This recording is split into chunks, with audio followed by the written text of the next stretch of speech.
ইন্না লিল্লাহি ওয়া ইন্না ইলাইহি রাজিউন। একটু আপনারা সকলে পড়বেন, ইন্না লিল্লাহি ওয়া ইন্না ইলাইহি রাজিউন।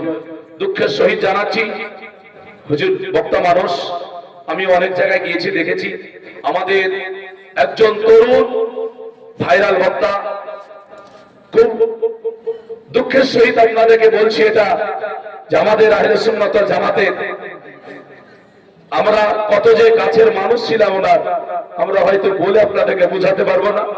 যে স্টেজে দাঁড়িয়ে আমি কথা বলছি, এই স্টেজে কত আজকে উনি কথা বলেছেন, আমরা ওনাকে দাওয়াত করার সময় আমরা আমাদের স্টেজে পাইনি।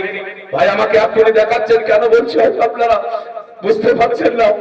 আমাদের একটা সাথী বললে ভুল হবে না। হযরত মাওলানা জাকির হোসেন চতুর্বেদী কিছুক্ষণ আগে ইন্তেকাল করলেন, বলে ইন্না লিল্লাহি ওয়া ইন্না ইলাইহি রাজিউন। ভাইরা আজকে আমরা এখানে আছি, কখন চলে যাবো আমরা কেউ জানি না।